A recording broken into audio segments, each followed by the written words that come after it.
عليكم ورحمة الله وبركاته. الحمد لله كفى وسلام على عباده الذين اصطفى. أما بعد فأعوذ بالله من الشيطان الرجيم. بسم الله الرحمن الرحيم. وإنه لتنزيل رب العالمين نزل به الروح الأمين على قلبك لتكون من المنذرين بلسان عربي مبين. রাহাত হোসেন তাহফিজুল কোরআন মাদ্রাসার হাফেজ ছাত্রদের পাগড়ি প্রদান উপলক্ষে ওয়াজ দোয়ার মাহফিলের প্রধান অতিথি জনাব শফিকুল ইসলাম খান মিল্টন, বিএনপি মনোনীত এমপি পদপ্রার্থী, ঢাকা 15। প্রধান আলোচক প্রখ্যাত আলেম দ্বীন শেখুল হাদিস আল্লামা মুফতি দেলোয়ার হোসেন দামাত বরকাতুহু, মহাপরিচালক জামিয়া ইসলামিয়া দারুল উলুম আকবর কমপ্লেক্স, মিরপুর 1, ঢাকা 1216। আলোচনা করবেন মুফতি আশিকুর রহমান নোমানী, খতিব হাজারীবাগ কালুনগর সেন্ট্রাল জামে মসজিদ, ঢাকা। মুফতি শাহেদুল ইসলাম, ইমাম খতিব মুন্সি বক্সে আলী 22 টেকি কেন্দ্রীয় জামে মসজিদ, 22 টেকি মিরপুর 13, কাফরুল, ঢাকা। মুফতি আশরাফুর রহমান, জামিয়াতুল মানহাল আল কওমিয়া, উত্তরা, ঢাকা। খতিব প্যাকেজিং জামে মসজিদ, মিরপুর 13, কাফরুল, ঢাকা। সভাপতি হাজি মোহাম্মদ সাইফুল ইসলাম, মোতাওয়াল্লি মুন্সি বক্সে আলী 22 টেকি কেন্দ্রীয় জামে মসজিদ ও রাহাত হোসেন তাহফিজুল কোরআন মাদ্রাসা 22 টেকি মিরপুর 13, কাফরুল, ঢাকা। মাহফিল পরিচালনায় মুফতি রুহুল আমিন ও মুফতি জায়েদ শিকদার, সাবেক ছাত্র মাদ্রাসা। আরজ গুজার মোহাম্মদ আবুল কালাম, মোহতামিম রাহাত হোসেন তাহফিজুল কোরআন মাদ্রাসা 22 টেকি মিরপুর 13, কাফরুল, ঢাকা। নূর আহমেদ আজাদ, সহ অর্থ সম্পাদক মুন্সি বক্সে আলী 22 টেকি কেন্দ্রীয় জামে মসজিদ ও রাহাত হোসেন তাহফিজুল কোরআন মাদ্রাসা 22 টেকি মিরপুর 13, কাফরুল, ঢাকা। উপস্থিত হযরত উলামায়ে কেরাম, মুসলমান ভাইরা, আল্লাহ তাআলা দরবারে শুকরিয়া আদায় করছি, আল্লাহ আমাদেরকে এই মাহফিলে উপস্থিত হওয়ার তৌফিক দান করেছেন, বলি আলহামদুলিল্লাহ। আমি আপনাদের সামনে সূরাতুশ শুআরা থেকে 4টি আয়াতে কারিমা তেলাওয়াত করেছি। সূরা শুআরার 192 থেকে 195 নম্বর আয়াত। যেহেতু হাফেজ ছাত্রদের পাগড়ি প্রদান উপলক্ষে মাহফিল, সেহেতু আমরা হাফেজদের ব্যাপারে কিছু জানা, কিছু শোনার চেষ্টা করব। তারা যে কোরআন সিনায় ধারণ করেছে, এই কোরআন সম্পর্কে আমরা কিছু জানার চেষ্টা করব ইনশাআল্লাহ। আল্লাহ তৌফিক দান করেন।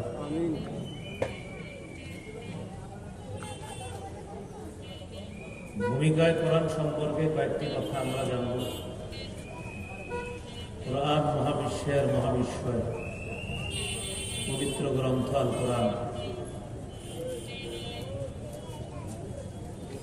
এই কোরআন আল্লাহর পক্ষ থেকে অবতীর্ণ, এটা প্রথম কথা। দ্বিতীয় কথা, এটা জিবরিল আমিন নিয়ে এসেছেন।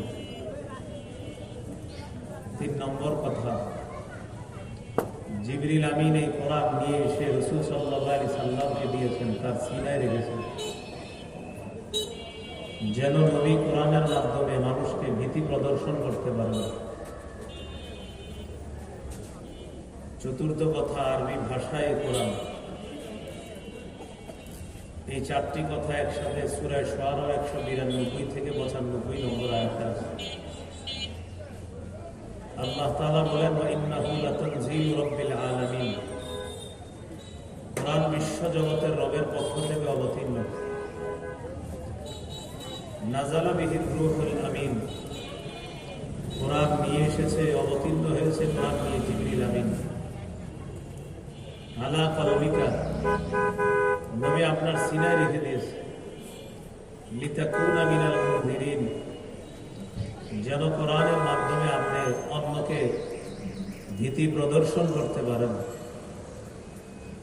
বিলিসানিন আরবিয়্যিন মুবিন, আরবি ভাষায়। এই চারটি কথা একসাথে সূরা শুআরা 192 থেকে 95 নম্বর আয়াত আছে। সূরা যুখরুফের 3 নম্বর আয়াতে আল্লাহ বলেন, ইন্না জাআলনাহু কুরআনান আরাবিয়্যান লাআল্লাকুম তা'কিলুন। আমি কোরআনকে বানিয়েছি আরবি ভাষায়, যাতে তোমরা বুঝতে পারো। এ হলো কোরআনের ভাষা, এটা আরবি। এই হলো চারটি কথা। 5 নম্বর কথা, কোরআনের সামনে পিছন থেকে কোনো বাতিল অনুপ্রবেশ করতে পারে না। পরে যে আওয়াজটা দিচ্ছেন বন্ধ করেন, শেষে যেটা দিচ্ছেন ওটা দিয়ে না, উপরে যেটা ওটা দিয়ে না। সূরা ফুরকানের 33 নম্বর আয়াতে আল্লাহ বলেন, লা ইয়াতিহিল বাতিলু মিন বাইনি ইয়াদাইহি ওয়ালা মিন খালফিহি। কোরআনের সামনে থেকে পিছন থেকে কোনো বাতিল অনুপ্রবেশ করতে পারে না। 6 নম্বর কথা, কোরআনের বিপক্ষে কোনো প্রমাণ টিকে না। সূরা ফুরকানের মধ্যে আল্লাহ পাক রব্বুল আলামিন বলেন, ওয়ালা ইয়াতুনাকা বিমাসালিন ইল্লা জিনাকা বিল হাক্কি ওয়া আহসানা তাফসীরা। নবী, কাফেররা কোরআনের বিরুদ্ধে যে কোনো দৃষ্টান্ত আপনার কাছে নিয়ে আসে, আমি আল্লাহ এটার বিপক্ষে অতি উত্তম জবাব দিই এবং এটার অতি উত্তম ব্যাখ্যা প্রদর্শনের মাধ্যমে তাদের দৃষ্টান্তকে আমি আল্লাহ প্রতিহত করে দিই। সূরা আম্বিয়ার 18 নম্বর আয়াতে, বাল নাকযিফু বিল হাক্কি আলাল বাতিলি ফায়াতমাকুহু ফাইদা হুয়া যাহিক। আমি হককে বাতিলের উপর নিক্ষেপ করি। হক দ্বারা উদ্দেশ্য কোরআন। আমি এই কোরআনকে বাতিলের উপর নিক্ষেপ করি। ফায়াতমাকুহু ফাইদা হুয়া যাহিক, ফলে এই হক বাতিলকে চূর্ণ বিচূর্ণ করে দেয়। হক দ্বারা উদ্দেশ্য কোরআন। আল্লাহ বলেন, আমি এই কোরআন হক দ্বারা বাতিলকে চূর্ণ বিচূর্ণ করে দিই। ফাইদা হুয়া যাহিক, বাতিল বিলুপ্ত হয়ে যায়। এই হলো 6 নম্বর কথা। 7 নম্বর, এই কোরআনকে আল্লাহ বলেছে নূর। এই নূর যারা গ্রহণ করতে চাইবে, এই নূরের মাধ্যমে আল্লাহ তাদেরকে হেদায়েত দান করবে। সূরা শুরা 52 নম্বর আয়াতে আল্লাহ বলেন, ওয়ালাকিন জাআলনাহু নূরান নাহদি বিহি মান নাশাউ মিন ইবাদিনা। আমি এই কোরআনকে করেছি নূর, নাহদি বিহি মান নাশাউ মিন ইবাদিনা। এই নূরের মাধ্যমে আমি আল্লাহ আমার বান্দাদের মধ্য থেকে যাকে ইচ্ছা তাকেই পথ প্রদর্শন করি, তাকে হেদায়েত দান করি।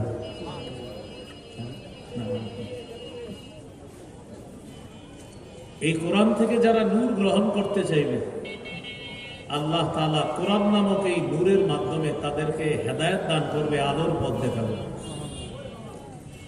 8 নম্বর কথা, কোরআন ওয়াজ, কোরআন শিফা, আরোগ্য, কোরআন হেদায়েত, কোরআন রহমত। সূরা ইউনূসের 57 নম্বর আয়াতে 4টি কথা আল্লাহ একসাথে বলছেন, ইয়া আইয়ুহান নাস قد جاءتكم موعظة من ربكم وشفاء لما في الصدور وهدى ورحمة للمؤمنين। হে মানুষ, তোমাদের কাছে এসেছে তোমাদের রবের পক্ষ থেকে ওয়াজ, ওয়া শিফাউল লিমা ফিস সুদূর, তোমাদের অন্তরের রোগসমূহের আরোগ্য, ওয়া হুদা, হেদায়েত, ওয়া রাহমাতুল লিল মুমিনিন, মুমিনদের জন্য রহমত। এই কোরআন আরোগ্য, কোরআন ওয়াজ, কোরআন হেদায়েত, কোরআন রহমত। যারা কোরআন থেকে ওয়াজ উপদেশ গ্রহণ করতে চাইবে পারবে, যারা এখান থেকে ঔষধ গ্রহণ করতে চাইবে পাবে, যারা হেদায়েত গ্রহণ করতে চায় পাবে, যারা রহমত গ্রহণ করতে চায় পাবে। কোরআন যারা পড়বে একই সাথে এই নিয়ামতগুলো তারা লাভ করবে। 9 নম্বর কথা, কিয়ামত পর্যন্ত এই কোরআন হেফাজত আল্লাহ করবে। এই কোরআনের বিরোধিতা কেউ করতে পারবে না, কোরআনের বিপক্ষে কেউ যেতে পারবে না, কোরআনকে কেউ পৃথিবী থেকে বিলুপ্ত করতে পারবে না। ইসলাম ধর্ম যে শ্রেষ্ঠ এর একটা জ্বলন্ত প্রমাণ হলো কোরআন, যেটা আমরা প্রতিদিন দেখি। রাসূল সাল্লাল্লাহু আলাইহি সাল্লামকে আমরা দেখি না, বিশ্বাস করি। নবীদেরকে আমরা দেখি নাই, বিশ্বাস করি। আল্লাহকে আমরা দেখি না, বিশ্বাস করি। জান্নাত জাহান্নাম দেখি না, বিশ্বাস করি। যে একটা প্রমাণ আছে, যে প্রমাণটা আমাদের সামনে প্রতিদিন আমরা দেখি, এটা কোরআন। যারা ইসলামের বিরোধিতা করে তাদেরকে বলবেন, পারলে ইসলামের যে গ্রন্থ কোরআন, এটার একটা ভুল পারলে বাইর করে দেখাও। কিয়ামত পর্যন্ত এটা কেউ পারবে না। অতএব এখান থেকে প্রমাণ হয় ইসলাম শ্রেষ্ঠ। এটার প্রমাণ ডেইলি আমরা দেখতেছি কোরআন। সূরা হিজরের 9 নম্বর আয়াতে আল্লাহ বলেন, ইন্না নাহনু নাযালনা যিকরা ওয়া ইন্না লাহু লাহাফিজুন। কোরআন আমি নাজিল করেছি, ওয়া ইন্না লাহু লাহাফিজুন, এই কোরআন আমি আল্লাহ হেফাজত করব। আমি নাজিল করেছি, অবশ্যই কোরআন আমি আল্লাহ হেফাজত করব। সারা পৃথিবীর সব কোরআন যদি কেউ জ্বালিয়ে পুড়িয়ে শেষ করে দেয়, আমাদের দেশের বাচ্চা বাচ্চা ছেলেরা মেয়েরা দাঁড়ায় পুরা 30 পারা কোরআন মুখস্থ শোনায় দিবে। কোরআন আবার লিপিবদ্ধ হয়ে যাবে। কোরআন দুনিয়া থেকে সরানো অসম্ভব। সব কোরআন যদি একদিনে বেঈমানরা জ্বালায় দেয়, সারা দুনিয়া হাফেজে কোরআন যারা, তাদের সিনে আল্লাহ কোরআন এমন ভাবে হেফাজত করেন, এই হাফেজ সাহেবরা দাঁড়ায় পুরা কোরআন আপনাকে মুখস্থ শোনায় দেবে। এই হলো 9 নম্বর কথা। 10 নম্বর কথা, কোরআন জান্নাতের সুসংবাদ দেয়, জাহান্নাম থেকে ভীতি প্রদর্শন করে, ভয় দেখায়।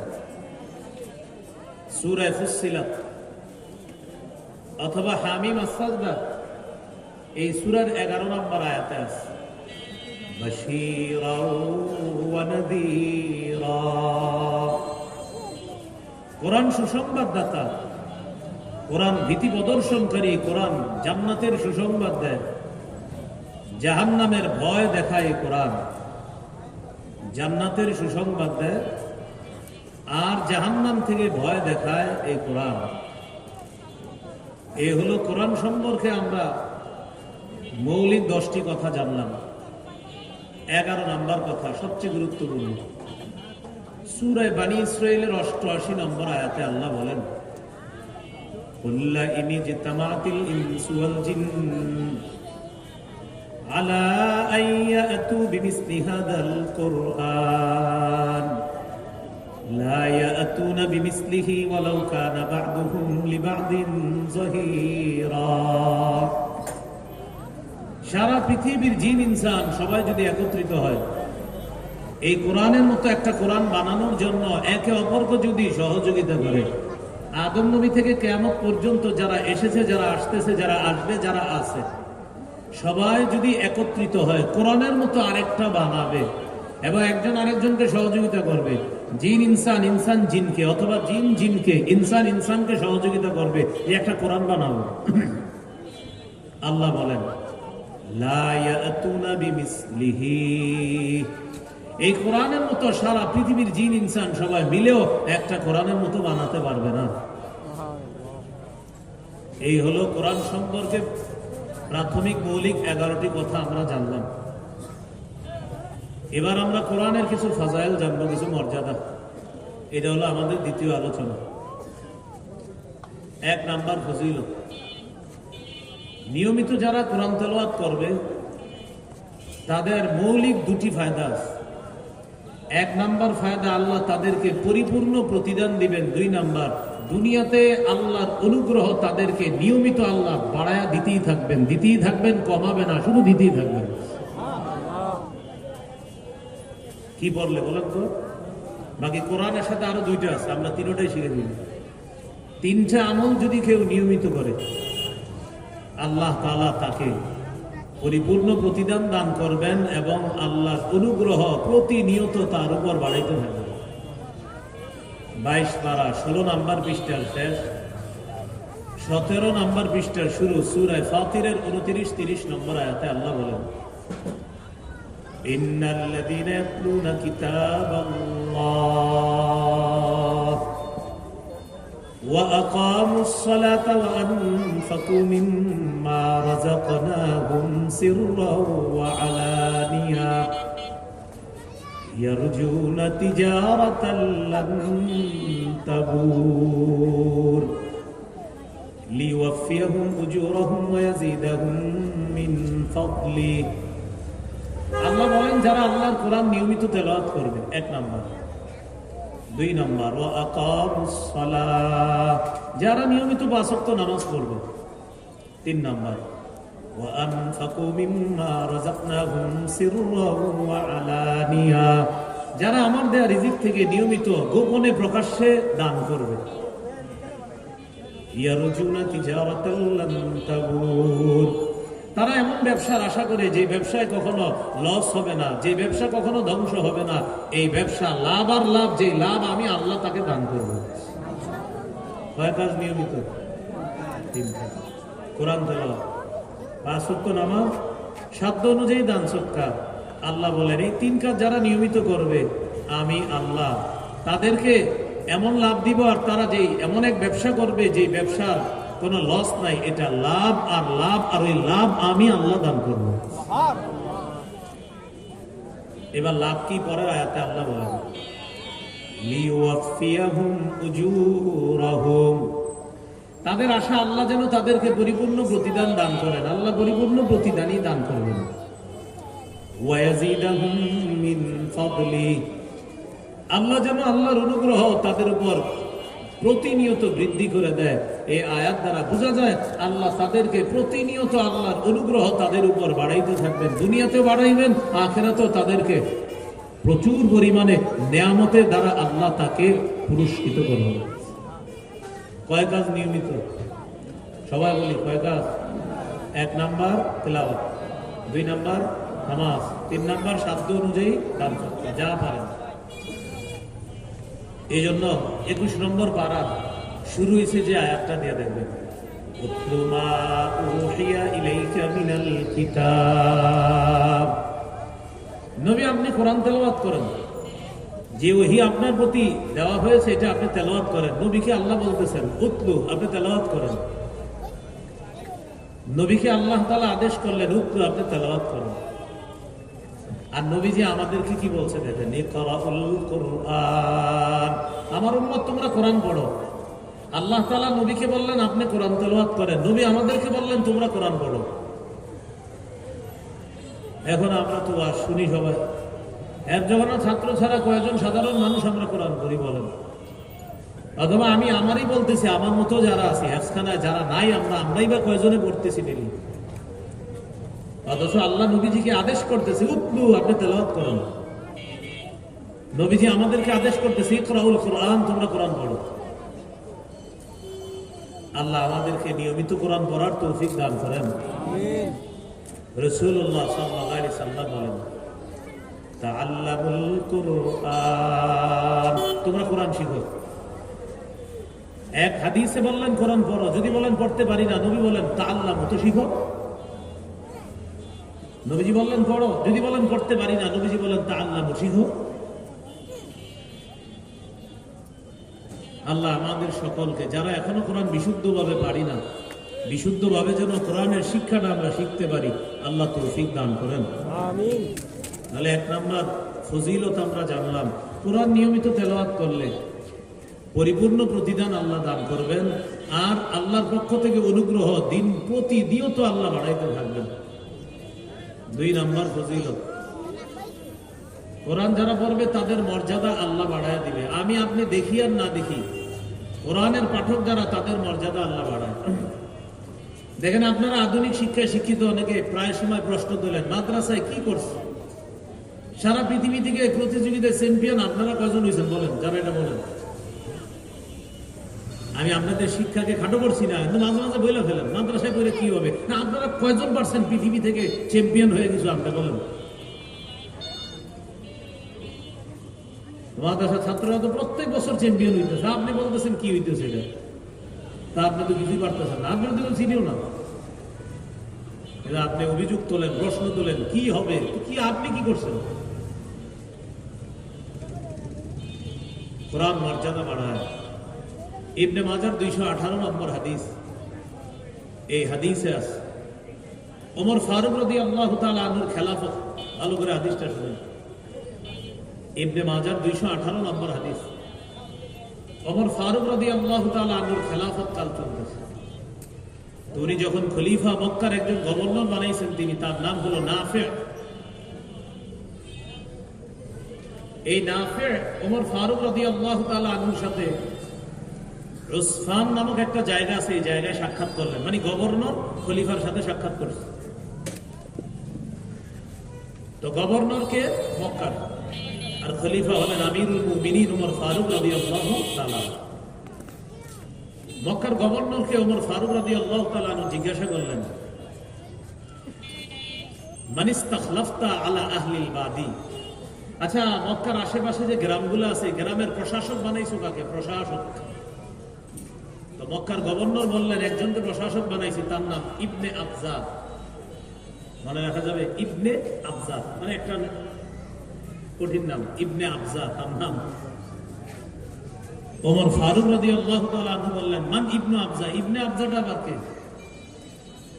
মক্কার গভর্নর বললেন, রাজুলুম মিন মাওয়ালিনা, আমাদের মধ্যে একজন কৃতদাস, আমাদের মধ্য থেকে একজন কৃতদাস, আগে একজনের দাস ছিল, তাকে আজাদ করা হয়েছে। ওমর ফারুক রাদিয়াল্লাহু তাআলা আনহু বললেন, ইস্তাখলাফতা মাওলান, একটা প্রশাসক বানাই দিলে একটা গোলাম করে। প্রশাসকের কাজ গুরুত্বপূর্ণ কাজ। এই গ্রামের প্রশাসক তুমি বানাই দিলে একটা গোলামকে, এটা তুমি কোনো কাজ করলা? একটা গোলামকে তুমি প্রশাসক বানাই দিলে। এই কথা শোনার পর মক্কার গভর্নর জবাব দিলেন, আমিরুল মুমিনিন, যাকে আমি মক্কার গ্রাম্য অঞ্চলের প্রশাসক বানাইছি, সে যদিও কারো গোলাম ছিল, কিন্তু তার মধ্যে 3টা যোগ্যতা। সবাই একটু বলি, কয়টা যোগ্যতা? 1 নাম্বার, ইন্নাহু লাকারিউন লিকিতাবিল্লাহ। সে যদিও গোলাম, কিন্তু সে কোরআনের বিদ্যায় অভিজ্ঞ একজন মানুষ, সে কোরআনের বিদ্যা একজন শিক্ষিত মানুষ। যদিও গোলাম, কিন্তু কোরআনের বিদ্যা তার মধ্যে আছে। 2 নম্বর, আলিমুন বিল ফারাইজ। এই লোকটা ফারাইজ বিদ্যা সম্পর্কে অবগত। ফারাইজ বিদ্যা মানে জমি জমা বন্টনের নীতি, ছেলে কতটুকু পাবে, মেয়ে কতটুকু পাবে, এই বিদ্যায় সে পারদর্শী। তো বলেন তো, গ্রামগঞ্জে এই বিদ্যার দরকার আছে না নাই? এটা হলো 2 নম্বর। 3 নম্বর, কাজিম। সে বিচার ব্যবস্থা ভালো বুঝে। গ্রামের যে সালিশগুলো হবে, এই সালিশ সে সুন্দরভাবে আঞ্জাম দিতে পারবে। 1 নম্বর, সে কোরআনের শিক্ষায় শিক্ষিত। 2 নম্বর, ইলমুল ফারাইজ বা জমি জমা বন্টনের নীতি, এই বিদ্যা তার ভালো জানা আছে। 3 নম্বর, কাজিম। গ্রাম্য সালিশ ইত্যাদি করার জন্য বিচারিক যে যোগ্যতা, বিচার ব্যবস্থা সম্পর্কে তার যথেষ্ট জ্ঞান আছে। এই 3 কারণে আমি তাকে প্রশাসক বানাইছি। ওমর ফারুক রাদিয়াল্লাহু তাআলা আনহু বললেন, তুমি সঠিক কাজ করছো। নবীর একটা হাদিস আমার মনে পড়ছে। ওমর ফারুক তখন এই হাদিসটা শুনাইলেন, আমি আপনাদেরকে শুনিয়ে দিচ্ছি। ওমর ফারুক রাদিয়াল্লাহু তাআলা আনহু বলেন, রাসূলুল্লাহ সাল্লাল্লাহু আলাইহি সাল্লাম বলেছেন, ইন্নাল্লাহা ইয়ারফা'ু বিহাদাল কিতাবি আকওয়ামা ওয়া ইয়াদউ বিহি আখারিন। আল্লাহ তাআলা এই কোরআনের মাধ্যমে কতকের সম্মান বাড়ায় দেয়, আবার কতককে আল্লাহ অপমানিত করে। কোরআনের দ্বারা কাউকে কারো মর্যাদা আল্লাহ বাড়ায় দেয়, আবার কোরআন অমান্য করার কারণে কাউকে আল্লাহ অপমানিত করে। কোরআন যাদের সাথে আছে, কোরআনের মহব্বত যাদের মধ্যে আছে, কোরআনের সাথে লেগে আছে যারা, তাদের মর্যাদা আল্লাহ বাড়ায় দেয়। যার প্রমাণ আমাদের দেশের হাজার হাজার হাফেজে কোরআন প্রতি বছর তারা যোগ্যতার স্বাক্ষর রাখতেছে, এটা কোরআনের কারণে তার মর্যাদা আল্লাহ বাড়ায়। এটা কিসের মর্যাদা বলেন? কোরআনের মর্যাদা। তো কোরআন মানুষের মর্যাদা বাড়ায়, মানুষের সম্মান বাড়ায় কোরআন। এটা আপনার মনে রাখতে হবে। আল্লাহ আমাদের সকলকে বুঝার তৌফিক দান করেন। এ হলো 2 নম্বর কথা, কোরআন মর্যাদা বাড়ায়। 3 নম্বর ফজিলত, যারা কোরআন পড়ে, যারা কোরআন পড়ায়, এই রাহাত হুসাইন মাদ্রাসার শিক্ষক যারা, শিক্ষার্থী যারা, যারা পড়ে এবং যারা পড়ায়, এটা হলো 3 নম্বর ফজিলত। তাদেরকে আল্লাহ রাসূল সাল্লাল্লাহু আলাইহি সাল্লাম এই পৃথিবীর সর্বোত্তম বলে ঘোষণা করছে। সহিহ বুখারী 5027 নম্বর হাদিস, তিরমিজি 2909 নম্বর হাদিস।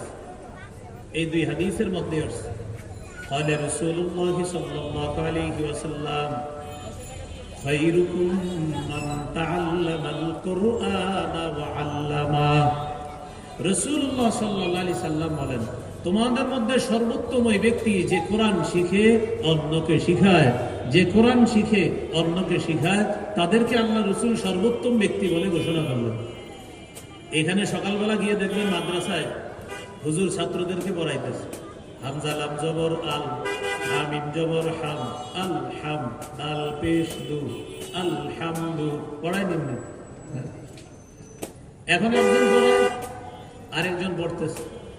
আল্লাহ রাসূল সাল্লাল্লাহু আলাইহি সাল্লামের হাদিস অনুযায়ী যিনি পড়তেছে আর যিনি পড়াইতেছে, যিনি পড়াচ্ছেন আর যারা পড়তেছে, এদেরকে আল্লাহ রাসূল বলেন খায়রুকুম, আমি তোমাদেরকে পৃথিবীর সর্বোত্তম বলে ঘোষণা করলাম। এটাকে আপনি সাধারণভাবে দেখলে হবে না।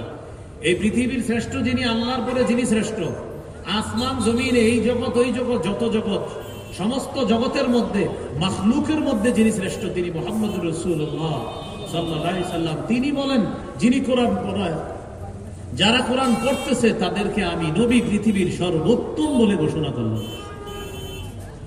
এই জন্য প্রিয় ভাইয়েরা, কোরআন পড়া, কোরআনের সাথে মহব্বত, কোরআনের সাথে ভালোবাসা স্থাপন করার চেষ্টা করা, আল্লাহ তৌফিক দান করেন। এই হলো 3 নম্বর ফজিলত। বিসমিল্লাহ। ফজিলত নাম্বার 4, কোরআনের একটা অক্ষর পড়বেন, সাথে সাথে 10টা নেকি।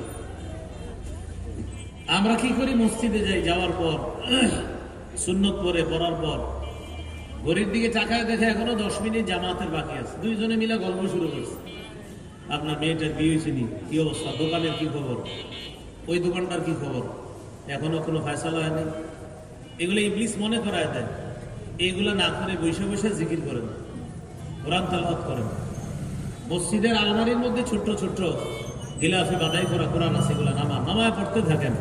আপনি ইয়াকিন করেন, 1 অক্ষর পড়বেন 10টা নেকি, 2 অক্ষর 20 নেকি, 3 অক্ষর 30টা নেকি। আলিফ লাম মিম এতটুকু পড়ছেন, নিঃসন্দেহে আপনার আমলনামায় 30টা নেকি আল্লাহ দিয়ে দিচ্ছে। তিরমিজির হাদিস 2910 নম্বর হাদিস। এই হাদিসের মধ্যে আছে قال رسول الله صلى الله عليه وسلم من قرأ حرفا من كتاب الله فله به حسنة والحسنة بعشر أمثالها। রাসূলুল্লাহ সাল্লাল্লাহু আলাইহি সাল্লাম বলেন, যে ব্যক্তি কোরআনের একটি অক্ষর তেলাওয়াত করলো, সাথে সাথে তার আমলনামায় 10 নেকি।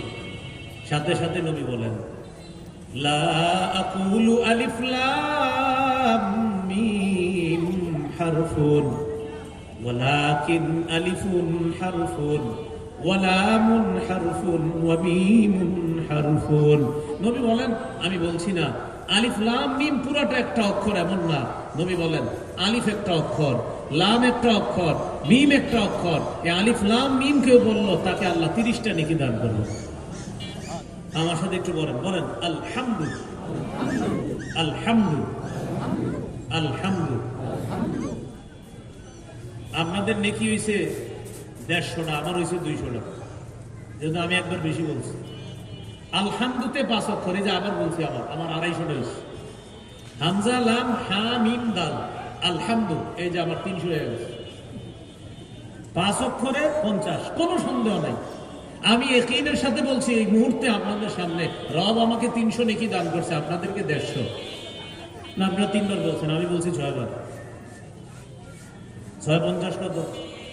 300। আপনারা বলছেন 3 বার, 3 50 150। আবার বলেন আলহামদুলিল্লাহ। এখন আরো বেশি পাইছেন। আল্লাহ আমাদের সকলকে নিয়মিত কিছু সময় কোরআন পড়ার তৌফিক দান করেন। এই হলো 4 নম্বর ফজিলত। ফজিলত নম্বর 5, যারা কোরআন পড়ে নবীজি তাদেরকে মিষ্টি কমলার মতো বলছে। সুবহানাল্লাহ। যারা কোরআন পড়ে তাদের কাদের মতো? মিষ্টি কমলা। সহিহ বুখারীর বর্ণনা 5427 নম্বর হাদিস। এই হাদিসটি একটু মন দিয়ে শুনেন। قال رسول الله صلى الله عليه وسلم مثل المؤمن الذي يقرأ القرآن كمثل الأترجة। নবীজি বলেন, যে ব্যক্তি কোরআন পড়ে তার দৃষ্টান্ত হলো মিষ্টি কমলার মতো অথবা কমলা লেবুর মতো। কেউ কেউ এটা দ্বারা উদ্দেশ্য করছে মিষ্টি মালটা, মিষ্টি মালটা যেটার ঘ্রাণ হবে। তবে ঘ্রাণ যদি ধরেন তাহলে কমলার ঘ্রাণ বেশি হয়। রাসূল সাল্লাল্লাহু আলাইহি সাল্লাম বলেন, মিষ্টি কমলার মতো কেন? রিহুহা তাইয়িবুন ওয়া তা'মুহা হুলুন। নবী বলেন, কমলার ঘ্রাণ আছে আবার স্বাদ আছে, মিষ্টি কমলার ঘ্রাণ আছে আবার স্বাদ আছে। যে ইমানদার কোরআন পড়ে তার ঘ্রাণও আছে, তার স্বাদও আছে। যে ইমানদার কোরআন পড়ে তার ঘ্রাণও আছে, তার স্বাদ আছে। তাহলে এবার বিপরীত আরেকটা আইসা যান, যে ইমান কি পড়ে না, যে ইমানদার বলেন সবাই কি পড়ে না? কোরআন পড়ে না। وَمَثَلُ الْمُؤْمِنِ الَّذِي لَا يَقْرَأُ الْقُرْآنَ كَمَثَلِ التَّمْرَةِ। নবীজি বলেন, যে মুমিন কোরআন পড়ে না তার দৃষ্টান্ত খেজুরের মতো। কিসের মতো? খেজুরের মতো। রাসূলুল্লাহ সাল্লাল্লাহু আলাইহি সাল্লাম বলেন, খেজুরের মতো কেন দৃষ্টান্ত দিলেন? নবী বলেন, খেজুরের স্বাদ আছে কিন্তু ঘ্রাণ নাই। এই জন্য যে ইমানদার কোরআন পড়ে না, ইমানের কারণে তার স্বাদ আছে কিন্তু ঘ্রাণ নাই। আর যে ইমানদার কোরআন পড়ে, ইমানের কারণে তার স্বাদ আছে, কোরআনের কারণে তার ঘ্রাণ আছে। আমাদেরকে আল্লাহ ঘ্রাণ এবং স্বাদওয়ালা মুমিন হওয়ার তৌফিক দান করেন। তাহলে সবাই বলেন, ঘ্রাণ আর স্বাদ কোন মুমিন? কোরআন পড়ে। মাশাআল্লাহ। বলেন, ঘ্রাণ এবং স্বাদওয়ালা মুমিন কোন মুমিন? যে মুমিন। কিন্তু ঘ্রাণ নাই, স্বাদ আছে, ওই মুমিন কার মতো? খেজুর। খেজুর মিষ্টি, ঘ্রাণ নাই। এবার কি বলে দেখুন, وَمَثَلُ الْمُنَافِقِ الَّذِي يَقْرَأُ الْقُرْآنَ مَثَلُ الرَّيْحَانَةِ। যে মুনাফিক কোরআন পড়ে তার দৃষ্টান্ত রায়হানা ফুলের মতো। এমন একটা ফুল যেই ফুলের ঘ্রাণ আছে, ওয়া তু'মুহা মুররুন, কিন্তু ফুলের ঘ্রাণ আছে কিন্তু স্বাদ একদম তিতা। মুনাফিক কোরআন পড়ে, কোন মুনাফিক কোরআন পড়ে, কোরআন পড়ার কারণে ঘ্রাণ আছে, ফুল ঘ্রাণযুক্ত ফুলের মতো তার দৃষ্টান্ত, কিন্তু স্বাদ নাই, তিতা তিতা, কারণ সে মুনাফিক। কোরআন পড়ে এই জন্য ঘ্রাণ আছে, কিন্তু সে যেহেতু মুনাফিক এই জন্য তার স্বাদ নাই, তিতা। وَمَثَلُ الْمُنَافِقِ الَّذِي لَا يَقْرَأُ الْقُرْآنَ كَمَثَلِ الْحَنْظَلَةِ। যে মুনাফিক কোরআন পড়ে না তার দৃষ্টান্ত হলো মাকাল ফলের মতো। মাকাল ফল কেমন? লাইসা লাহা রিহুন ওয়া তা'মুহা মুররুন, যে মাকাল ফলের ঘ্রাণও নাই আবার একদম তিতা। মুনাফিক যে কোরআন পড়ে না সে মাকাল ফলের মতো, যে মাকাল ফলের ঘ্রাণ নাই আবার তিতা। যে মুনাফিক কোরআন পড়ে সে হলো ঘ্রাণযুক্ত ফুলের মতো কিন্তু স্বাদ তিতা। যে মুমিন কোরআন পড়ে না সে হলো খেজুরের মতো, স্বাদ আছে কিন্তু ঘ্রাণ নাই। আর যেই মুমিন কোরআন পড়ে সে মিষ্টি কমলার মতো, ঘ্রাণও আছে, স্বাদও আছে। এটা কোনো কল্প কাহিনী না, এটা বুখারীর হাদিস, 5427 নম্বর হাদিস। এবার আমরা সবাই বলি আমরা নিয়মিত স্বাদওয়ালা মুমিন হব, শুধু শুধু স্বাদওয়ালা মুমিন হব, শুধু ঘ্রাণওয়ালা, নাকি ঘ্রাণ এবং স্বাদ উভয়টা? আল্লাহ আমাদের সকলকে গ্রানওয়ালা এবং স্বাদওয়ালা মুমিন হওয়ার তৌফিক দান করেন। এই হলো 5 নম্বর দৃষ্টান্ত। 6 নম্বর মর্যাদা, যারা কোরআন পড়ে তাদের তেলাওয়াত ফেরেশতারা শুনে। না সুবহানাল্লাহ, আসতে বলেন। যেহেতু আপনারা পড়েন না, আমাদের ছাত্ররা পড়ে রেখে আওয়াজ বাড়ে না, এত অন্ত সুবহানাল্লাহ জোরে বললেন। চিন্তা করে যায় মাঝে মাঝে, হুজুর ছাত্রকে এত ফজিলত কেন? বিশেষ করে যারা রাতের বেলা ভোর রাতে ফজরের আগে উঠে কোরআন পড়ে তাদের তেলাওয়াত ফেরেশতারা শুনে। এটা জানি কারা পড়ে? কোনখানা? এই ফজরের আগে যারা কোরআন পড়ে বিশেষ করে তাদের তেলাওয়াত আল্লাহ ফেরেশতারা আসমান থেকে আইসা, এই রাহাত মাদ্রাসার উপরে আইসা তারা শুনতে থাকে। দলিল সহিহ মুসলিম 1744 নম্বর হাদিস। এই হাদিসের মধ্যে আছে রাসূলুল্লাহ সাল্লাল্লাহু আলাইহি সাল্লামের এক সাহাবী, নামটা যদি পারেন মনে রাখবেন, উসাইদ ইবনে হুযাইর। উসাইদ ইবনে হুযাইর, পুরোটা না পারলে শুধু উসাইদ, খালি এতটুকু মনে রাখবেন। এই এমন এক সাহাবী উসাইদ, যার তেলাওয়াত শুনতে কারা আসছে? ফেরেশতা। তবে তার ব্যাপারে এই হাদিসটা বর্ণনা করছেন যিনি, তার নাম আবার আবু সাঈদ খুদরি। এই হাদিসের বর্ণনাকারী আবু সাঈদ খুদরি, যার সম্পর্কে বর্ণনা তার নাম উসাইদ ইবনে হুযাইর। তো তিনি বলেন, উসাইদ ইবনে হুযাইর রাদিয়াল্লাহু তাআলা একদিন রাতের বেলা তার ঘোড়ার আস্তাবল, ঘোড়ার আস্তাবল মানে আমাদের দেশে যে গরুর ঘর থাকে এরকম ঘোড়া আস্তাবল, ঘোড়া বাঁধে যেখানে, ওই ঘোড়ার আস্তাবলের মধ্যে বৈশা বৈশা নবীর এক সাহাবী কোরআন তেলাওয়াত করতেছে, নাম উসাইদ ইবনে হুযাইর। এবার দৃশ্যটা আপনারা কল্পনায় আনবেন, আমি বলি। সাহাবী তেলাওয়াত করতেছে, সাহাবীর সন্তানের নাম ইয়াহইয়া, ওই ইয়াহইয়া পাশে ঘুমাইতেছে। তাহলে উসাইদ ইবনে হুযাইর কোরআন তেলাওয়াত করতেছে, তার ছোট্ট সন্তান ইয়াহইয়া পাশে ঘুমাইতেছে, আর তার ঘোড়াটা পাশে বাঁধা। তাহলে ঘোড়া সাহাবী সন্তান, ঘোড়া সাহাবী সন্তান, ঘোড়াটা বাঁধা, সাহাবী কোরআন পড়ে, আর তার সন্তান ইয়াহইয়া ঘোড়ার একদম কাছাকাছি একটা জায়গায় ঘুমাই রয়েছে। উসাইদ ইবনে হুযাইর তিনি কোরআন পড়তেছে। ইযা জালাত ফারাসুহু, কোরআন পড়ার সময় দেখে তার ঘোড়াটা হঠাৎ লাফানো শুরু করছে, লাফায়। কি করে? লাফায়। ফাকরা, উনি থামলেন। থামার পর দেখলেন ঘোড়ার লাফ বন্ধ। থেমে আবার তেলাওয়াত করলেন, তেলাওয়াত করার পর দেখে সুম্মা জালাত উখরা, ঘোড়া আবার লাফায়। এখন উনি পরীক্ষা করতেছে ঘটনা কি আমি পড়লে লাফায়, না পড়লে লাফায় না। ফাকরা সুম্মা জালাত আইযা, সাহাবী আবার তেলাওয়াত করলেন, আবার তার ঘোড়া লাফায়। উনি আবার তেলাওয়াত থামায় দিলেন। তিনি বলেন, খাশিতু আন তাতা ইয়াহইয়া, আমি আশঙ্কা করলাম আমি যদি আরো তেলাওয়াত করি তাহলে ওই ঘোড়া লাফাইতে লাফাইতে আমার ছেলে ইয়াহইয়ার গায়ে গিয়ে পড়বে, আমার ছেলে মারা যাবে। কথা বুঝে আসছেন? আপনাদের কিন্তু আগে বলছি, ছেলে পাশে ঘুমাইতেছে। তো সাহাবী বলেন, আমি তেলাওয়াত থামায় দিলাম কেন? আমি যদি আরো কোরআন তেলাওয়াত করি ঘোড়া আরো লাফাবে, লাফাইতে লাফাইতে না জানি আমার ছেলে ইয়াহইয়াকে পদপিষ্ট করে আমার ছেলের কোনো ক্ষতি হবে, এই জন্য আমি তেলাওয়াত থামাই দিছি। কোরআন তেলাওয়াত থামানোর পর আমি ঘোড়ার কাছে গেলাম। ঘোড়ার কাছে গিয়ে দেখি কি আমার মাথার উপরে মিসলু যুল্লাতি ফাওকা রাসি, মেঘের সামিয়ানা। সুবহানাল্লাহ, মেঘ, মেঘ, আকাশের মেঘখণ্ড, এই মেঘখণ্ডের মতো একটা সামিয়ানা। ফিহা আমসালুস সুরুজ, ওই মেঘখণ্ডের মধ্যে ছোট্ট ছোট্ট বাতি, এরকম বাতি দেখা যাইতেছে, বাতি আমার মাথার উপর। কিন্তু এটা উপরে উঠে যেতেছে, আরো যাচ্ছিল যাওবি, এটা উপরে উঠে যাইতেছে, শূন্যে বিলীন হয়ে গেছে, হারায় গেছে। আমি আর এটা দেখতে পাই না। পরের দিন সকালবেলা রাসূল সাল্লাল্লাহু আলাইহি সাল্লামের কাছে গেলাম তাড়াতাড়ি। ইয়া রাসূলুল্লাহ, রাতের বেলা একটা ঘটনা ঘটছে, আপনাকে শুনাইতে আসছে। বলো কি ঘটনা? হুজুর, রাতের বেলা আমি কোরআন পড়তেছিলাম, আমার ছেলে ইয়াহইয়া পাশে ঘুমায়, আমার ঘোড়াটা লাফানো শুরু করছে। নবীজি বললেন, ইকরা ইবনে হুযাইর, ও উসাইদ ইবনে হুযাইর, তুমি পড়তে থাকতা। তো হুজুর একটু থামাইছি, থামানোর পর আবার পড়ছি। নবীজি বলেন, তারপর হুজুর ঘোড়া আরো লাফায়। নবীজি বললেন, ইকরা ইবনে হুযাইর, আহা উসাইদ ইবনে হুযাইর, তুমি যদি আরো পড়তা। সাহাবী বলেন, হুজুর আরো পড়ছি। তারপর ঘোড়া আরো লাফায়। তারপর কি করছো?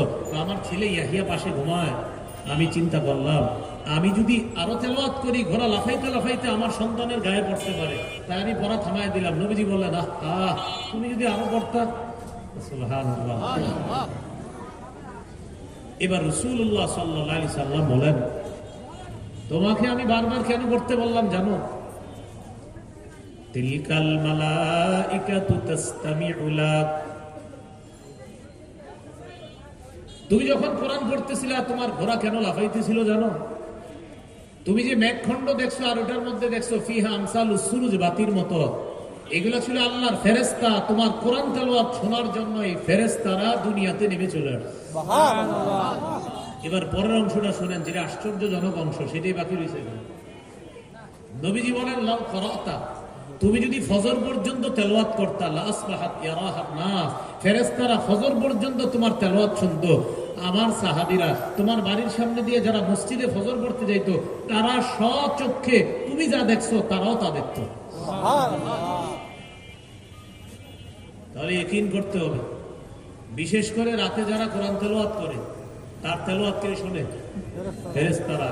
এখন আপনারা বলেন, অন্তর থেকে বলেন, কোনো হিংসা না রাখা, একদম স্বাভাবিকভাবে বলেন, এই পৃথিবীতে রাতের তেলাওয়াতটা কারা বেশি করতেছে? সোজা জবাব।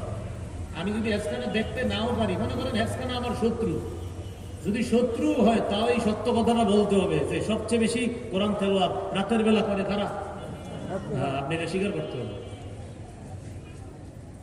আর একটা হাদিস শুনুন। একদিন রাসূল সাল্লাল্লাহু আলাইহি সাল্লাম তার স্ত্রী আয়েশা রাদিয়াল্লাহু তাআলা আনহাকে দিয়ে রাতে বের হয়েছে। রাতের বেলা বিবির নিয়ে হাঁটা সুন্নত, তবে নির্দিষ্ট একটা পরিমাণের মধ্যে হাঁটবেন। আবার মেলায় যায় না হাঁটতে, এমনি রাতের বেলা একটু হাঁটবেন, একটু রাস্তায় হাঁটলেন, হাইটে আবার চলে আসলেন। ছাদ আছে বাসার ছাদায় হাঁটলেন আপনি, কথার কথা। অনেকে হাঁটা দ্বারা এমন হাঁটা বুঝায় যে হাঁটতে হাঁটতে মেলায় গেছে, মেলায় গিয়ে বউ জামাইরে পায় না, জামাই বউরে পায় না, এইরকম না। রাসূলুল্লাহ সাল্লাল্লাহু আলাইহি সাল্লাম তার স্ত্রী আয়েশা রাদিয়াল্লাহু তাআলা আনহাকে নিয়ে হাঁটতে বের হয়েছে। হাঁটতে বের হওয়ার পর যাইতে যাইতে এক জায়গায় গিয়ে দেখে নবীজির এক সাহাবী আবু মুসা রাদিয়াল্লাহু তাআলা দাঁড়ায় দাঁড়ায় কোরআন তেলাওয়াত করতেছে। সুবহানাল্লাহ। নামাজে কোরআন তেলাওয়াত, একটু আওয়াজে, হালকা আওয়াজে কোরআন তেলাওয়াত করতেছে। কেউ কখনো নামাজের কথা লেখে না, এমনি লেখছে যে উনি দাঁড়ায় দাঁড়ায় তেলাওয়াত করতেছে।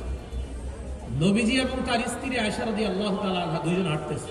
নবীজি তার বিবিকে বললেন, আয়েশা চুপ চুপ চুপ, কোনো আওয়াজ করবা না। কেন? তো আমরা দুইজন এখন আবু মুসার কোরআন তেলাওয়াত পিছনে দাঁড়ায় দাঁড়ায় চুপে চুপে শুই না, আবার চলে যাবো, চলো। নবীজি এবং তার স্ত্রী আয়েশা সিদ্দিকা রাদিয়াল্লাহু তাআলা আনহা দুইজন পিছনে দাঁড়ায় দাঁড়ায় সাহাবীর কোরআন শুনতেছে। একটু দৃশ্যটা কল্পনা আনেন তো, যার উপরে আল্লাহ কোরআন নাজিল করছেন তিনি আরেক সাহাবীর কোরআন তেলাওয়াত শুনতেছে। সুবহানাল্লাহ। পিছনে দাঁড়ায় দাঁড়ায় শুই না, আবার আস্তে নবীজি আর তার স্ত্রী আয়েশা রাদিয়াল্লাহু তাআলা আনহা চলে আসছে। পরের দিন আবু মুসা রাদিয়াল্লাহু তাআলা আনহু নবীজির কাছে আসলেন। আসার পর রাসূল সাল্লাল্লাহু আলাইহি সাল্লাম বললেন, আবু মুসা, রাতের বেলা কোরআন পড়ছো তাই না? হুজুর আপনি কেমনে জানলেন? নবীজি বলেন, আমি আর আয়েশা হাঁটতে বের হয়ে দেখলাম তুমি এক জায়গায় কোরআন পড়তেছো।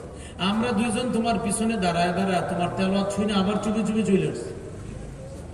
সাহাবী বললেন, লাউ আলিমতু বিমা মাকানি, হুজুর আমি যদি জানতাম আমার পিছনে আপনি আছেন, লাহাব্বারতু লাকা তাহবীরা, আমি আরো সুললিত কণ্ঠে আরো সুন্দর করে কোরআন পড়তাম। আপনি একটু আমারে যদি টাচ দিতেন যে আমার পিছনে আপনি। এখান থেকে কিন্তু আরেকটা কথা শিখতেছি আমরা, কোরআন সুন্দরভাবে পড়া, এটা পাওয়া গেল কিনা? এই জন্য দেখবেন এখন হেফজখানা মাদ্রাসায় মস্ক করায়। মস্ক মানে হলো ছাত্রের পড়াটা যেন আরো সুন্দর হয়, আরো বিশুদ্ধ হয়, তার মাখরাজ যেন আরো সুন্দরভাবে উচ্চারিত হয়, এটাকে বলা হয় মস্ক। এটা প্রত্যেকটা হেফজখানা মাদ্রাসা এখন করায়। ক্যাসেট ছেড়ে ছেড়ে ছেলেদেরকে কোরআন শিখানো হইতেছে, সুন্দরভাবে আপনার মস্ক শিখানো হইতেছে। বিদেশি হাফেজ যারা আন্তর্জাতিক হাফেজ তাদের তেলাওয়াত তাদেরকে শিখাইতেছে। এখন তো মাশাআল্লাহ বিদেশের তেলাওয়াত আমরা শুনতে হয় না, আমাদের বাংলাদেশের হাফেজদের তেলাওয়াত এখন বিদেশে শুনি। আমাদের হাফেজ তাকরিম, হাফেজ নাজমুস সাকিব, হাফেজ মাওলানা জাকারিয়া, তাদের তেলাওয়াত মাশাআল্লাহ এখন বিদেশের হেফজখানায় তাদের তেলাওয়াত চালু হয়। এটা কি আমাদের জন্য গর্বের বিষয় না? এই জন্য একটা সন্তান হাফেজ বানান, আল্লাহ তৌফিক দান করেন। দুইটা মেয়ে আছে, বলবো 2 মেয়েরে হাফেজা বানান। যদি বলেন না 2 জন না 1 জনরে হাফেজা বানান। ছেলে আছে 3 জন, 2 জন, বলবো সবগুলারে হাফেজে কোরআন বানান। যদি বলেন না হুজুর সবগুলারে না, তো একটারে অন্তত বানান। আল্লাহ তৌফিক দান করেন। কয় নাম্বার গেল? 6 নাম্বার ফজিলত। বলেন কোরআন তেলাওয়াত কে শুনে? ফেরেশতা। আর এখন আমরা একটা জানলাম, আল্লাহ রসুল রাতের বেলা কোরআন তেলাওয়াত ছুঁই না, চুপি চুপি আবার ছুঁয়ে আসছে। সুবহানাল্লাহ। ফজিলত নাম্বার 7, উহুদের যুদ্ধে শহীদদেরকে নবী খবর দেওয়ার সময় 2 সাহাবীরে খবর দিবে একসাথে এক কবরে। তো নবীজি জিজ্ঞাসা করতেছে 2 জনের মধ্যে হাফেজে কোরআনকে? কেন? যার মধ্যে কোরআন বেশি আছে তারে কবর দেওয়ার ক্ষেত্রে প্রাধান্য দেওয়া হবে। মানে কবর দিবে 2 জনই শহীদ। এখন আল্লাহ রাসূল চিন্তা করতেছে শহীদ 2 জন, তো কবরে যখন রাখবো আগে কারে রাখবো? তো আগে রাখাটা তো একটা মর্যাদা, শহীদকে রাখবে। কারণ শহীদ তো আল্লাহর কাছে চলে গেছে, শহীদ তো জিন্দা। শহীদ কি? জিন্দা। এখন নবীজি চিন্তা করলেন আগে রাখবো কাকে? তো নবীজি একটা বুদ্ধি করলেন, সাহাবীদেরকে জিজ্ঞাসা করতেন, এই 2 জনের মধ্যে কোরআন কার সিনায় বেশি? তো যদি সাহাবীরা বলতেন হুজুর অমুকের সিনায় কোরআন বেশি, আল্লাহ রাসূল কোরআনের সম্মানে তাকে আগে কবর রাখতেন। দলিল সহিহ বুখারী 1343 নম্বর হাদিস, 1343। এই হাদিসে আসছে কানা রাসূলুল্লাহ সাল্লাল্লাহু আলাইহি সাল্লাম ইয়াজমাউ বাইনা রাজুলাইনি মিন কাতলা উহুদ। উহুদ যুদ্ধের শহীদদেরকে 2 জনকে আল্লাহ রাসূল ফি সাউবিন ওয়াহিদিন, এক কাপড়ের মধ্যে বেচাইতেন। 2 শহীদরে এক কাপড়ে বেচাইতেন। ওই যে কাপড় কম ছিল আপনার, তো 2 শহীদকে এক কাপড়ে বেচাইতেন। পেছানোর পর এবার কবরে রাখবে। তো কবরে কাকে আগে, মানে রাখার সময় কার লাশটা আগে যাবে? নবীজি জিজ্ঞাসা করতেন এই 2 জনের মধ্যে কে আকসারু আখযান লিল কুরআন, কার সিনায় কোরআন বেশি? ফাইদা উশিরা লাহু ইলা আহাদিহিমা, যখন নবীকে ইঙ্গিতে বলা হতো হুজুর এই 2 জনের মধ্যে অমুকের সিনায় কোরআন বেশি, কদ্দামাহু ফিল লাহদি, আল্লাহ রাসূল তাকে আগে কবরে রাখতেন, কোরআনের সম্মান দিতে নজর দিয়েছেন। এখান থেকে একটা বিষয় বুঝলাম, কোরআন ওয়ালাদেরকে আমরা সম্মান করব, বলেন ইনশাআল্লাহ। কোরআনের হাফেজদেরকে আমরা সম্মান করব, বলেন ইনশাআল্লাহ। আল্লাহ তৌফিক দান করেন। ফজিলত নাম্বার 8, আল্লাহর পরিবারের সদস্য আছে। সুবহানাল্লাহ বলেন। তো আল্লাহর আবার পরিবার আছে, ঠিক না? ইবনে মাজাহ 215 নম্বর হাদিস, রাসূলুল্লাহ সাল্লাল্লাহু আলাইহি সাল্লাম বলেন ইন্না লিল্লাহি আহলিনা মিনান নাস, আল্লাহর কিছু পরিবারের লোক আছে। সাহাবীরা বললেন হুজুর আল্লাহর আবার পরিবার কি? নবীজি বললেন হ্যাঁ, এটা ব্যাখ্যা আছে। সাহাবীরা বললেন হুজুর কারা? নবী বললেন আহলুল কুরআন হুম আহলুল্লাহ ওয়া খাসাতুহু, যারা কোরআনওয়ালা তারা আল্লাহর বিশেষ পরিবারভুক্ত এবং বিশেষ বান্দাদের অন্তর্ভুক্ত। তাহলে কোরআনওয়ালা, কোরআনের হাফেজ, কোরআনের আলেম, তারা আল্লাহর বিশেষ শ্রেণীর অন্তর্ভুক্ত, আল্লাহর পরিবারের সদস্য তারা। এ হলো 8 নাম্বার। ফজিলত নাম্বার 9, আজিব ফজিলত, এটা আমার সাথে সবাই বলেন, বলেন কোরআনওয়ালাকে, আবার কোরআনওয়ালাকে সম্মান করা মানে আল্লাহকে সম্মান করা। এবার আপনারা জবাব দিলেন, বলেন তো কোরআনওয়ালাকে সম্মান করা মানে কাকে সম্মান করা? আল্লাহকে। আল্লাহকে সম্মান করা। আবু দাউদের হাদিস 4843 নম্বর হাদিস। এই হাদিসের মধ্যে আছে রাসূলুল্লাহ সাল্লাল্লাহু আলাইহি সাল্লাম বলেন 3 ব্যক্তিকে সম্মান করা মানে আল্লাহকে সম্মান করা। ইন্না মিন ইজলালিল্লাহ, আল্লাহকে সম্মান করার অর্থ হলো ইকরামা দিশাইবাতিল মুসলিম, বৃদ্ধ মুমিন যারা আছে যাদের দাড়ি পাইকা গেছে তাদেরকে সম্মান করা। সুবহানাল্লাহ। 2 নাম্বার ওয়া হামিলিল কোরআন, যেই ব্যক্তি কোরআন ধারণ করছে সিনায় তাকে সম্মান করা মানে আল্লাহকে সম্মান করা। 3 নাম্বার ওয়া ইকরামা দিস সুলতানিল মুকসিদ, ন্যায়পরায়ণ শাসককে সম্মান করা মানে আল্লাহকে সম্মান করা। আল্লাহ আমাদের দেশে একজন ন্যায়পরায়ণ শাসক তৈরি করে দেন। কোরআনের 4 যোগ্যতা যার আছে এবং 10 গুণে গুণান্বিত যে ব্যক্তি, এমন ব্যক্তিকে যেন আল্লাহ আমাদের দেশে শাসক বানায় দেন।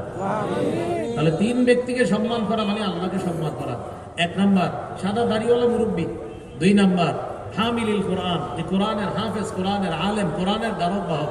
3 নাম্বার, যে ব্যক্তি ন্যায়পরায়ণ শাসককে সম্মান করা মানে আল্লাহকে সম্মান করা। তাহলে এই 3 জনের মধ্যে কোরআনওয়ালার কথা আছে না নাই? এই হলো 9 নাম্বার। 10 নাম্বার একটা মজার হাদিস শুনেন, একটু মন দিয়ে শুনেন। সহিহ বুখারীর 5030 নম্বর হাদিস। এক সাহাবী নবীজির কাছে আসছে, আসার পরে নবীজির বলতেছে, হুজুর অমুক মেয়েকে আমি বিয়ে করবো, কিন্তু আমার তো টাকা পয়সা নাই। নবীজির বললেন, হুজুর আমি বিয়ে করবো। তো নবীজি বললেন, ইযহাব ইলা আহলিকা, বাসায় যাও, বাড়িতে গিয়ে দেখো, ফানজুর হাল তাজিদু শাইআন, মোহর দেওয়ার মতো কিছু পাও কিনা দেখো। সাহাবী বাড়িতে গেলেন, যাওয়ার পর আসলেন, এসে বললেন, ইয়া রাসূলুল্লাহ মা ওয়াজাদতু শাইআ, মোহর দেওয়ার মতো কিচ্ছু পাইনি। রাসূলুল্লাহ সাল্লাল্লাহু আলাইহি সাল্লাম বললেন, আবার যাও, ওয়ালাউ খাতামান মিন হাদিদ, লোহার একটা আংটিও যদি পাও, এই আংটিটা আনো, এটাই মোহর, যাও। সাহাবী বাড়িতে গেলেন, গিয়ে তালাশ করে একটা লোহার আংটিও খুঁজে পায় না। আসার পর বললেন, হুজুর কিছু নাই, ইল্লা ইজারি হাজা, আমার এই লুঙ্গিটা ছাড়া কিচ্ছু নাই, এটা আমার সম্পদ। লুঙ্গি মানে আমাদের বাংলাদেশে যে লুঙ্গি, এটা না, এমনি ইজার শব্দের অর্থ লুঙ্গি। এখানে উদ্দেশ্য হলো এই গলা থেকে পা পর্যন্ত, আরবরা দেখবেন একটা ইয়া পরে, গলা থেকে পা পর্যন্ত, এই যেহেতুটুকু হাতা, হ্যাঁ, এটাকে তহবত বলে, তহবত। অনেকে এটাকে তুপ বলে, তুপ। এখান থেকে পা পর্যন্ত মানে এক কাপড়ে পুরো শরীর ঢেকে রাখে। তাহলে ওই সাহাবীর লুঙ্গি মানে ওই অর্ধেক লুঙ্গি না, এক কাপড়ে পুরো শরীর ঢেকে রাখে, আর তা কাপড় নাই। নবীজি বললেন, এটা দিয়ে কি হবে? এটা অর্ধেক যদি তোমার বউরে কাইটা দিই, তোমার থাকবে অর্ধেক। অর্ধেক দিয়ে তোমার কি হবে? শরীর তো খোলা থাকবে তোমার। না না, বিয়ে হবে না। সাহাবী বসে রয়েছে, যেহেতু বিয়ে হবে না, কি করা, মনটা খারাপ। জব দেন।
এলাকায় একটা আজান দিলেই, ওই আজানের জবাব দিলেই পরবর্তী আজানের জবাব দেওয়া লাগবে না।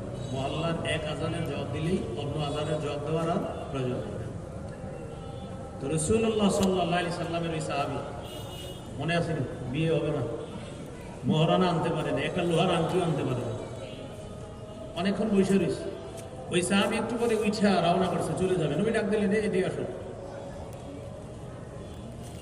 মাজা মাকা মিনাল কোরআন, তোমার সাথে কোরআনের কিছু আছে? মানে কোরআনের মুখস্থ কোনো সূরা আছে? সাহাবী বললেন, হুজুর আছে আছে। নবীজি বললেন, কি কি? বলতেছে সূরাতুল কাযা ওয়া কাযা ওয়া কাযা। হুজুর অমুক অমুক সূরা আমার মুখস্থ আছে। নবীজি বললেন, যেহেতু তোমার কিচ্ছু নেই, তুমি এক কাজ করবা, এই মেয়েটা তোমার কাছে বিয়ে দিই, তারে তুমি কোরআন শিখাইবা।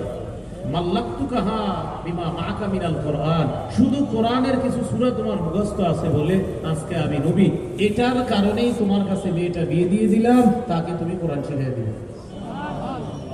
দেখছেন, আবেশা বললে টাকা পয়সা না থাকলেও বিয়ে হবে। তাহলে 10 নম্বর, কোরআনের কারণে আল্লাহ রাসূল সাল্লাল্লাহু আলাইহি সাল্লাম এক ব্যক্তির মোহরানা দেওয়ার মতো সামর্থ্য নাই। নবী বললেন, এই সূরাগুলা মুখস্থ আছে, এই জন্য এই মেয়েটার মালিক তোমাকে বানায় দিলাম, তুমি তাকে কোরআন শিখিয়ে দিলাম। ফজিলত নাম্বার 11, যারা কোরআনের হাফেজ তাদেরকে কিয়ামতের ময়দানে বলা হবে, কোরআন পড়ো আর উপরে ওঠো, পড়ো আর উপরে ওঠো। তুমি ওই পর্যন্ত উঠবা যেই পর্যন্ত তোমার পড়া শেষ হবে, এই পর্যন্ত উঠতে থাকবা। আবু দাউদ 1464 নম্বর হাদিস। এই হাদিসে আছে, ইকালু লিসাহিবিল কোরআন, কোরআনের পাঠককে কিয়ামতের ময়দানে বলা হবে, ইকরা ওয়ারতাকি, তুমি পড়ো আর চলো, পড়ো আর চলো, পড়ো আর চলো। ওয়ারাত্তিল কামা কুনতা তুরাত্তিল, ধীরস্থির ভাবে তুমি পড়বা। ফাইন্না মানজিলাতাকা ইনদা আখিরি আয়াহ তাকরাউহা, তোমার স্থান হলো ওইটা যেখানে তোমার পড়া শেষ হবে, সেটাই তোমার স্থান, তুমি পড়তে থাকো আর উপরে উঠতে থাকো। ফজিলত নাম্বার 22, কোরআন কিয়ামতের ময়দানে কোরআনের পাঠকের সাথে সাক্ষাৎ করবে। আবার বলছি, কোরআন কোরআনের পাঠকের সাথে সাক্ষাৎ করবে। এটা কিভাবে? কোরআনকে আল্লাহ একটা রূপ দান করবে, এটা গিয়ে পাঠকের সাথে সাক্ষাৎ করবে। মুসনাদে আহমদ হাদিসের কিতাব 22950 নম্বর হাদিস। এই হাদিসে আছে, কোরআন পাঠককে কিয়ামতের ময়দানে বলবে, হাল তারিফনি, তুমি আমাকে চিনো?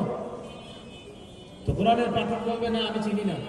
কোরআন বলবে, আনা সাহিবুকাল কোরআন, আমি হলাম তোমার সাথী কোরআন। তুমি দুনিয়াতে আমাকে তেলাওয়াত করতে না, আমি ওই কোরআন, যে কোরআন তোমাকে রাতের বেলা জাগ্রত রাখতাম, তাহাজ্জুদ নামাজে তুমি আমারে তেলাওয়াত করতে, আমি সেই কোরআন আজকে তোমার কাছে আসছি।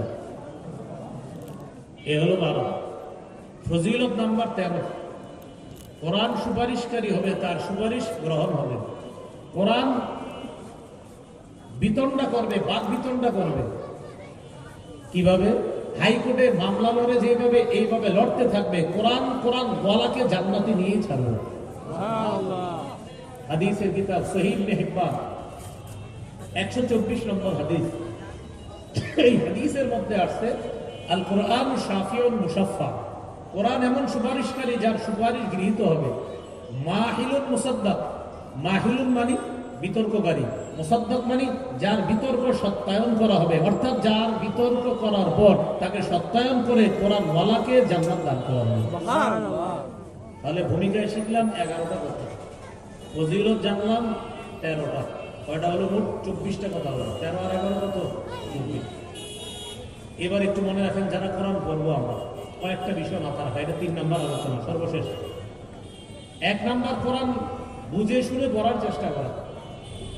সূরা সাদের 22 নম্বর আয়াত আছে, কিতাবুন আনজালনাহু ইলাইকা মুবারাকুন লিয়াদাব্বারু আয়াতিহি, নবী আমি আপনাকে বরকতপূর্ণ একটি কিতাব আপনার প্রতি নাজিল করলাম, লিয়াদাব্বারু আয়াতি, যাতে কোরআনের পাঠকরা কোরআন নিয়ে চিন্তা ভাবনা করে, ওয়ালিয়াতাযাক্কারা উলুল আলবাব, জ্ঞানীরা যাতে উপদেশ গ্রহণ করে। দেখেন, হেস্তানা যারা পড়ে তাদেরকে প্রথমে অনুবাদ শেখানো হয় না। কেন? তারা এখন কোরআন মুখস্থ করতেছে, এরপরে তাদেরকে 5 বছর আরবি গ্রামার ভালো করে শেখানো হয়, এরপরে 30 পারা তাফসিরে জালালাইন তাদেরকে পড়ানো হয়, এরপরে 30 পারা তাফসিরে বাইজবি পড়ানো হয়, এরপরে 30 পারা আবার কোরআনের অনুবাদ পড়ানো হয়। প্রথমে 2-3 বছর, কোথাও 4 বছর আরবি ব্যাকরণ শেখানো হয়, এরপর পুরো 30 পারা কোরআনের অনুবাদ পড়ানো হয়, এরপর আবার তাফসিরে জালালাইন 30 পারা পড়ানো হয়, এরপরে আবার তাফসিরে বাইজবি পড়ানো হয়, আর দাওরায়ে হাদিস যে বছর মাওলানা হবে ওই বছর আবার হাদিস ভিত্তিক তাফসির পড়ানো হয়। এটা হলো মাদ্রাসা ছাত্রদের সিলেবাস। তাহলে 1 নাম্বার কোরআন নিয়ে চিন্তা করা, এটা মাথায় রাখা। আব্দুল্লাহ ইবনে মাসউদ রাদিয়াল্লাহু তাআলা আনহু বলেন, ইদা ক্রাআতাল কোরআন, যখন তুমি কোরআন পড়বা, রাত্তিল, ধীরস্থির ভাবে পড়বা, তারতিলা, ধীরে ধীরে পড়বা, আর আবাইয়িনহু তাবয়িনা, স্পষ্ট ভাবে উচ্চারণ করবা। আলহামদুলিল্লাহি রাব্বিল আলামিন, মানে আমি যেভাবে বললে আপনারা বুঝবেন এইভাবে কোরআন পড়া, স্পষ্ট ভাবে পড়া। আমার কোরআন যেন বিশুদ্ধ হয়, আমার কোরআন যেন সুন্দরভাবে বুঝতে পারে, এরকম সুন্দরভাবে বিশুদ্ধ উচ্চারণে কোরআন পড়া এবং চিন্তা ভাবনা করা। এটা 1 নাম্বার করণীয় পাঠকের জন্য। কোরআনের পাঠক যিনি তার জন্য 2 নাম্বার করণীয়, কোরআন নিয়মিত চর্চা করা। হেফখানা ছাত্র যারা আছে এই জায়গায়, রাহাত মাদ্রাসা হাফেজ সাহেব যারা হয়েছি, মাশাআল্লাহ, মরণ পর্যন্ত কমপক্ষে নিয়মিত 3 পারা কোরআন পড়া, না হয় 1 পারা, কমপক্ষে 1 পারা, পারলে 3 পারা, না হয় কমপক্ষে 1 পারা। একদিনও কোরআন ছাড়া থাকা যাবে না হাফেজ লাগবে। সহিহ বুখারী 5033 নম্বর হাদিস। এই হাদিসে কি আসছে একটু দেখেন, অভিভাবকরাও শোনেন।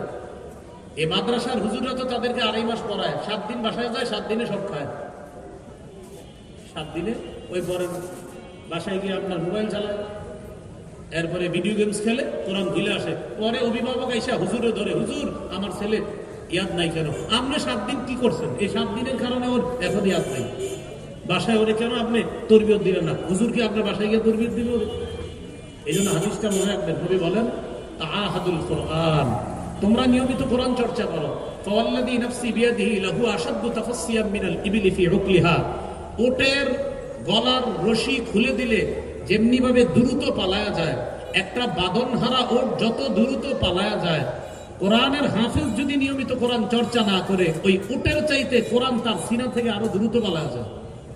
আপনারা মনে বুঝেন নাই, আবার বলি, একটা উটের গলার রশি খুলে দিলে সে যত দ্রুত পালিয়ে যায়, কোরআন যারা চর্চা না করবে এর চেয়ে দ্রুত তার সিনা থেকে কোরআন বিদায় নেবে যদি চর্চা না করে। এই জন্য নিয়মিত কোরআন পড়া। আর যারা হাফেজ হইতেছি, বালেগ হওয়ার পর 1 বছরও তারাবি মিস করবো না। মাদ্রাসার উস্তাদরা তো বলেই দিবে, তারাবি কখনো মিস না করা। মসজিদে তারাবি হইলে আলহামদুলিল্লাহ, না হইলে কোনো বাসায়, বাসার ছাদে, না হইলে মাদ্রাসায় তারাবি মিস করা যাবে না। হাফেজ সাহেব যিনি, মানে উনি পড়াবে, হাফেজ সাহেব যারা তারাবি যেখানেও পড়াবে, হয়তো বাসায় পড়াবে, কোনো মসজিদে হয় নাই, সমস্যা নেই, মাদ্রাসায়।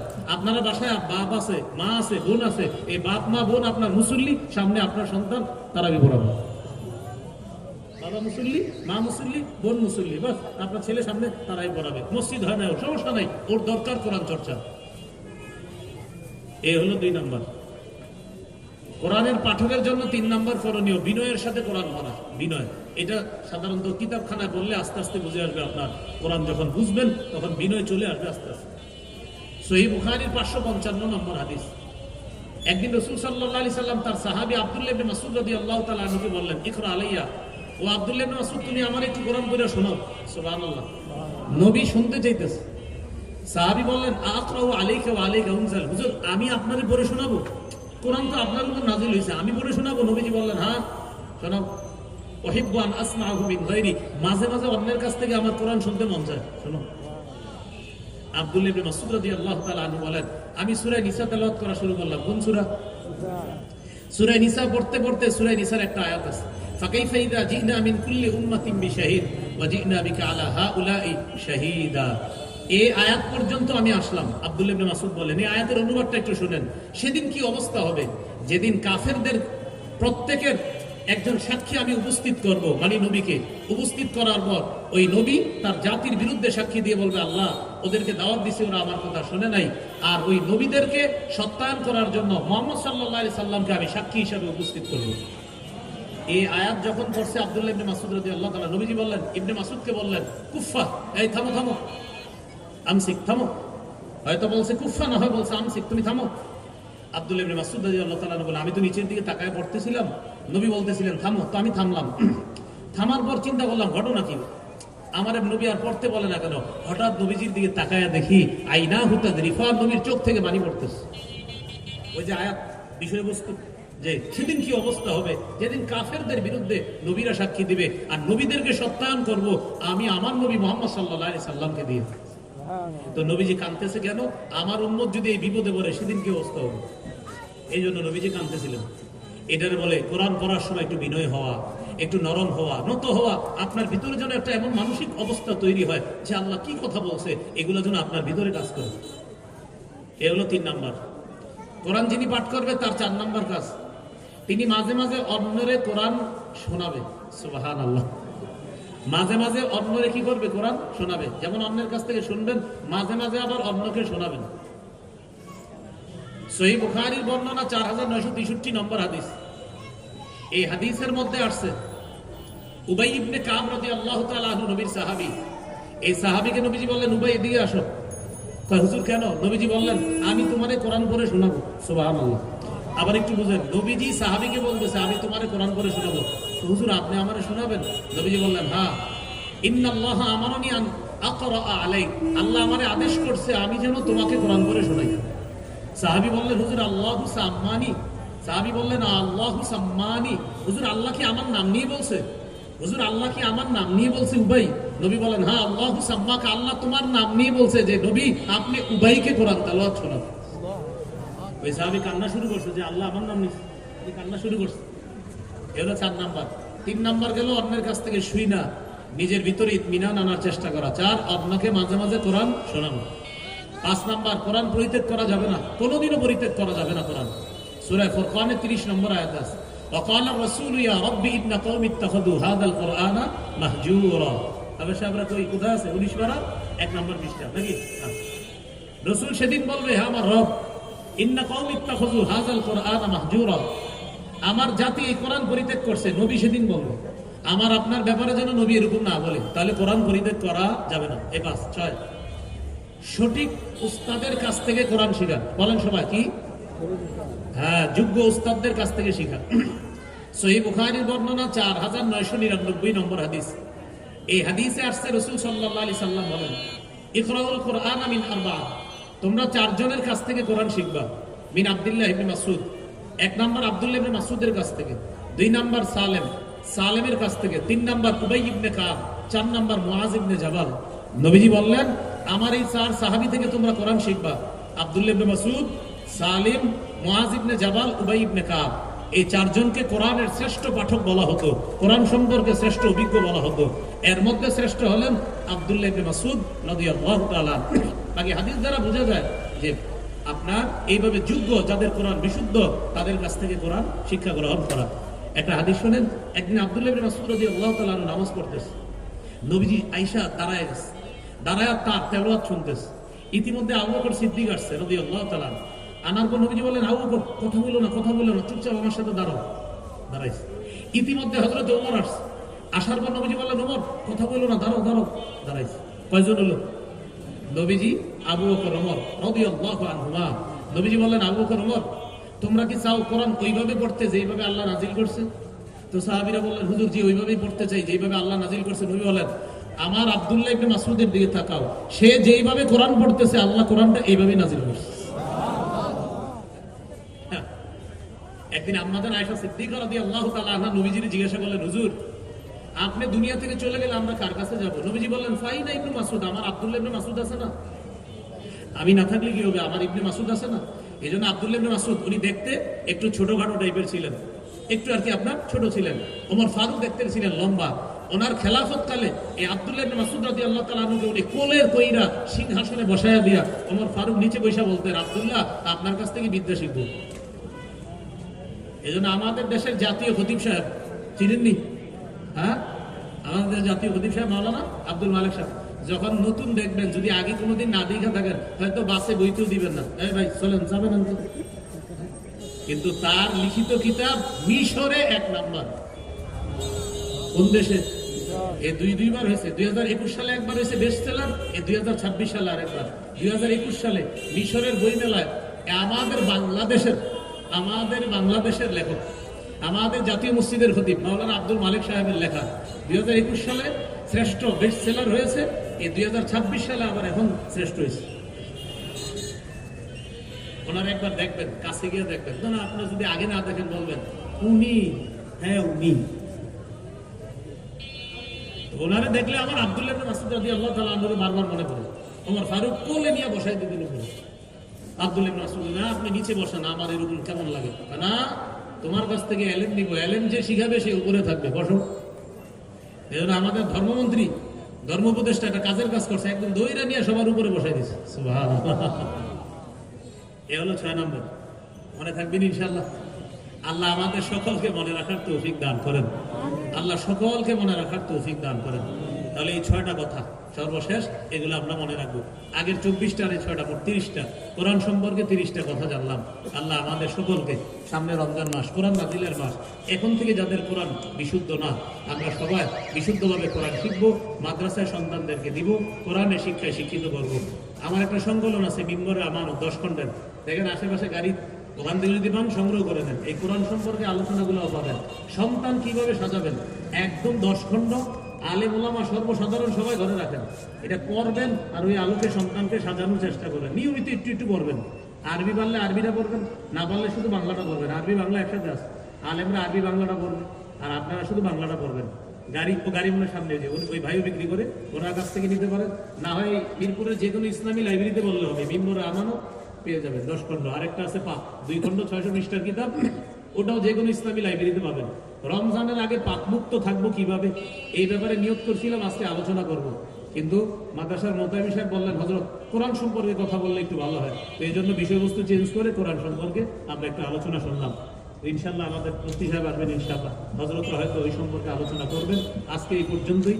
আল্লাহ আমাদের সকলকে কোরআন ধারণ করা, কোরআন আমল করা এবং কোরআনের শিক্ষায় নিজেরা শিক্ষিত হওয়া, সন্তানকে শিক্ষিত করার তৌফিক দান করেন। আমিন। ওয়া আখিরু দাওয়ানা আলহামদুলিল্লাহ।